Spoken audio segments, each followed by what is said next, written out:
प्रिय विद्यार्थियों, DSS online कक्षा में आपका स्वागत है। आज हम सभी हिंदी व्याकरण के अंतर्गत अलंकार के बारे में अध्ययन करेंगे कि अलंकार किसे कहते हैं, इसका अर्थ क्या होता है और इसके कितने भेद होते हैं। और उन भेदों में भी आपके पाठ्यक्रम में जो दिया हुआ है प्रमुख रूप से उन भेदों का ही हम वर्णन करेंगे। इसके बाद विस्तार में आप अगली कक्षा में इसका अध्ययन करेंगे। तो आइए शुरू करते हैं। अलंकार। अलंकार पढ़ने से पहले आपको जानना है कि अलंकार शब्द का अर्थ क्या होता है।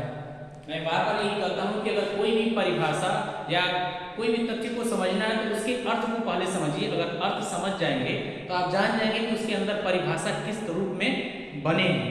तो अलंकार का अर्थ होता है, मैंने यहाँ लिखा है, आभूषण या गहना।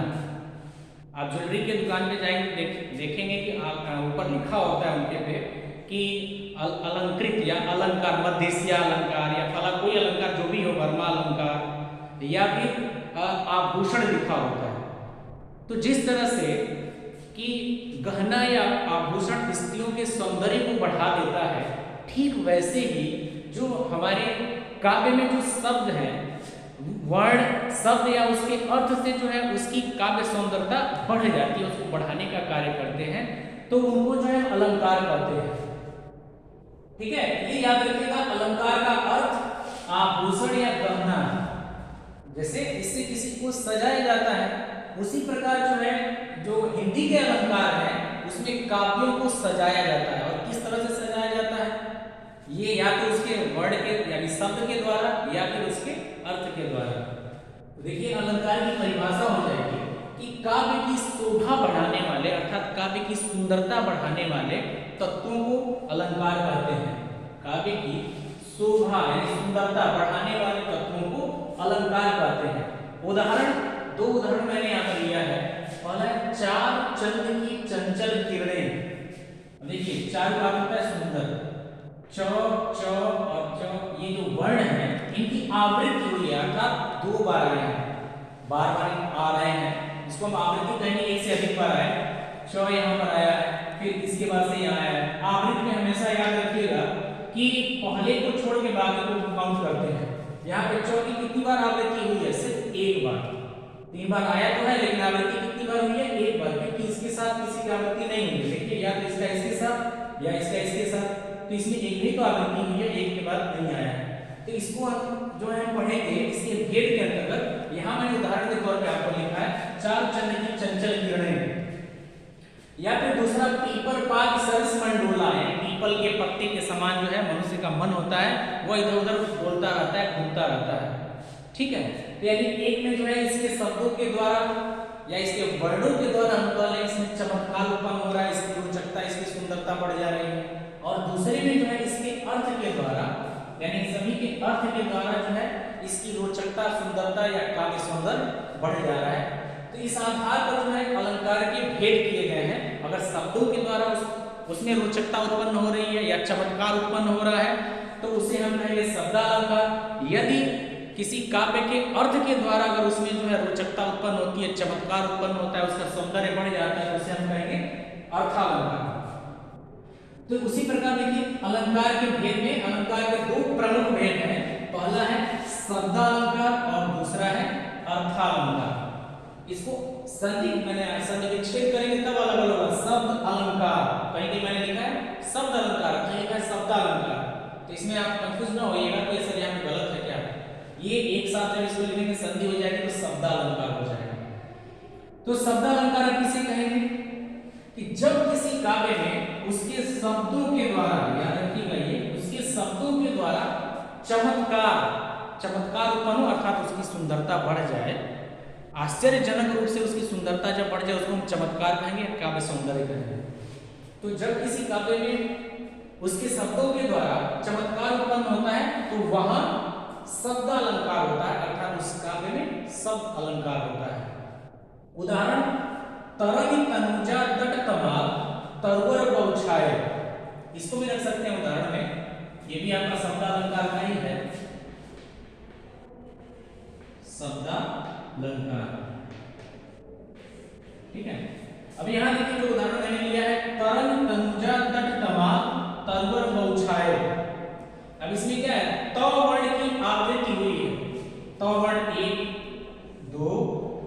3 4, यानी अब तो वर्ण कितनी बार आवृत्ति हुई है? 1 2, 2 बार हुआ है। ठीक है, एक को छोड़ देंगे हम क्योंकि उसके साथ कोई और उसके साथ नहीं है, इसलिए जोड़े जोड़े में हम उसको काउंट करते हैं। आवृत्ति उसी को कहा जाता है 2 बार हुआ है।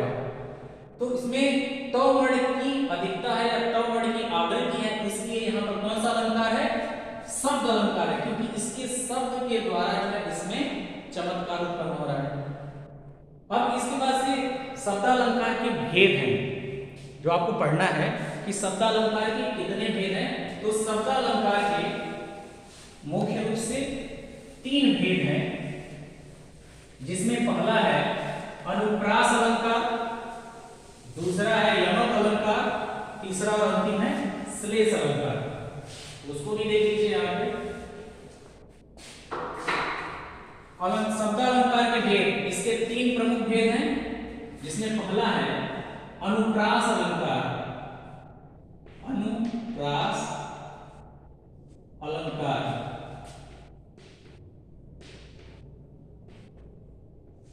ठीक, एक एक करके सबका अध्ययन करेंगे हम। अनुप्रास अलंकार, अनुप्रास अलंकार में क्या होता है? इसमें वर्णों की आवृत्ति होती है, यानी वर्ण जो है बार बार आते हैं, जैसा कि 2 उदाहरणों में मैंने आपको बताया है यहाँ पे, इसलिए उदाहरण बार बार लिए ताकि आपके मन में ये बैठ जाए कि ये चीजें इसमें हैं। यानी इसके अंदर जब किसी काव्य में कोई वर्ण जो है उसकी एक से अधिक बार आए या उसकी आवृत्ति होती है तो उसे हम कहेंगे अनुप्रास अलंकार। पूरा न लिख के मैं जो है इसको संक्षिप्त रूप में लिख दे रहा हूं। इसमें वर्णों की आवृत्ति होती है, वर्णों की आवृत्ति होती है। और अगर इसकी परिभाषा लिखेंगे तो अगर जिस काव्य में कोई वर्ण एक से अधिक बार आया हो या फिर उसकी आवृत्ति हुई हो तो उसे हम क्या कहेंगे? उसे कहेंगे अनुप्रास अलंकार। जैसे उदाहरण के रूप में यही उदाहरण मैं फिर ले रहा हूं, तरनी तरनी तनुजा तनुजा तट कमाल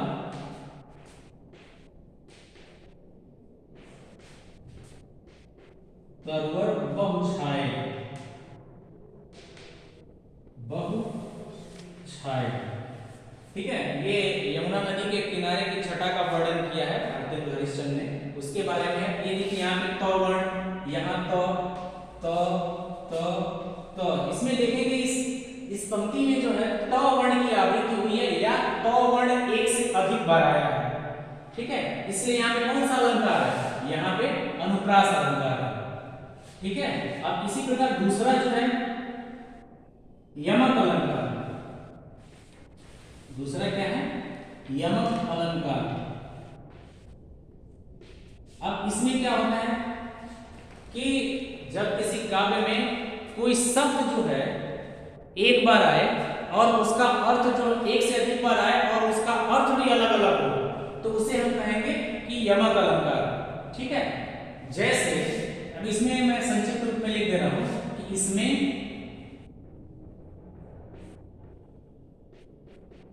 कोई शब्द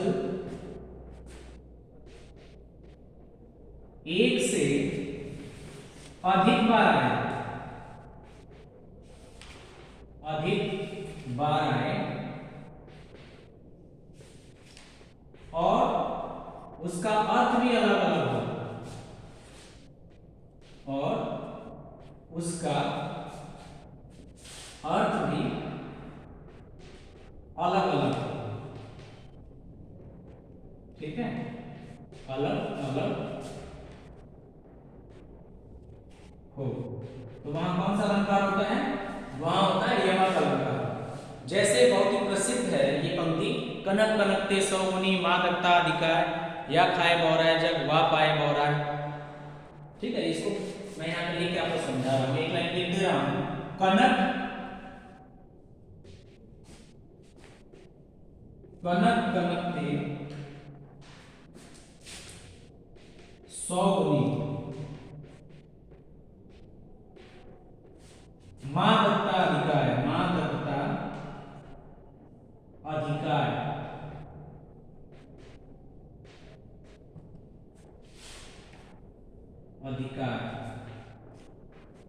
या खाए बहुराए जब वा पाए बहुराए। दूसरी पंक्ति है या खाए बहुराए जब वा पाए बहुराए। अर्थात एक को खा लेने से आदमी जो है बौरा जाता है, अर्थात पागल हो जाता है, अपना सुर खो देता है, और दूसरे को जो है पा लेने को और एक को खा लेने को। यहाँ पे देखिए कनक जो शब्द है दो बार आया है। इसमें पहले कनक का अर्थ जो है सोना और दूसरे का धतूरा होगा। ठीक है, तो एक को जब आदमी पा लेता है अर्थात जो है अधिक मात्रा में अगर कोई सोना पा ले तो क्या होगा, उसकी मत जो है फिर जाएगी, अर्थात वो घमंड में आ जाएगा, दर्प में आ जाएगा। और दूसरा जो कनक होता है इसका अर्थ है धतूरा, जो एक मादक पदार्थ है, वो खा लेने पर आदमी नशे में आ जाता है और उसकी मति जो है फिर जाती है। तो इसलिए ये जो शब्द है दो बार आए हैं और दोनों का अर्थ अलग अलग है। इसमें कोई शब्द एक से अधिक बार आया है और उसका अर्थ भी अलग अलग हो, तभी जो है ये होगा यमक अलंकार। ठीक है, कनक कनक के सब मुनि मादकता अधिकार या खाए बहुराए जब वा पाए बहुराए। अब जो तीसरा और अंतिम है वो है श्लेष अलंकार। जो तीसरा है वो है श्लेष अलंकार। श्लेष अलंकार, इसमें श्लेष का अर्थ होता है चिपकना। श्लेष का अर्थ होता है चिपकना, अर्थात किसी एक शब्द से कई अर्थ चिपके हुए हों, अर्थात एक शब्द के अनेक अर्थ हों, तो उसे हम कहेंगे श्लेष अलंकार।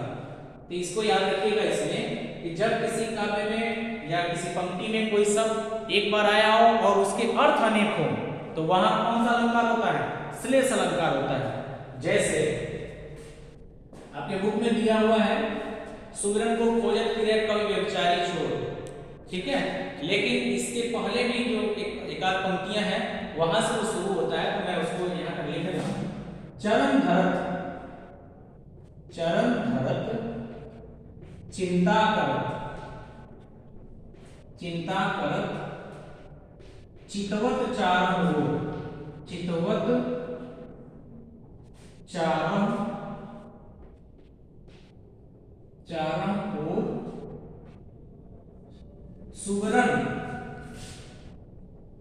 सुवरण को खोजत फिरे। सुवरण को खोजत फिरे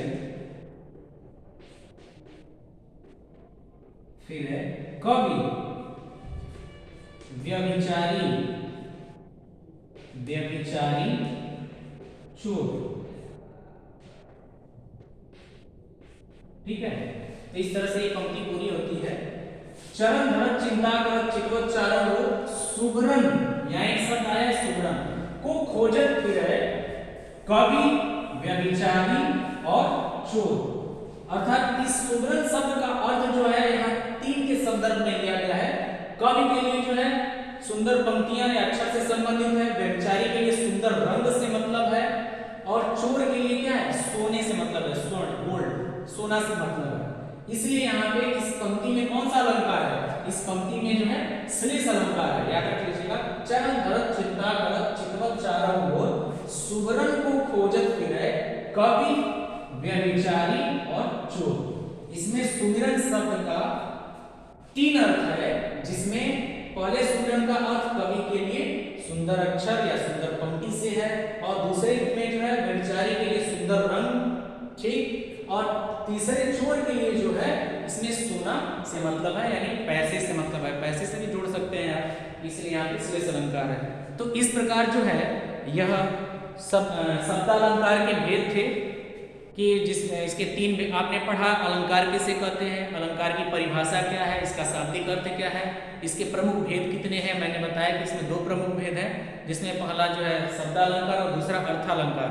फिर उसके बाद से शब्दालंकार के तीन भेद आपने पढ़ा, जिसमें अनुप्रास अलंकार, यमक अलंकार और श्लेष अलंकार को बारी बारी से मैंने उदाहरण के द्वारा समझाने का प्रयास किया।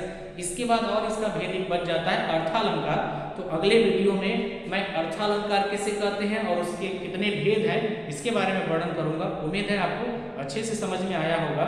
अगर कोई समस्या होगी तो इसके बाद भी आप पूछ सकते हैं, उस समस्या का समाधान किया जाएगा। तो आज के लिए इतना ही, धन्यवाद।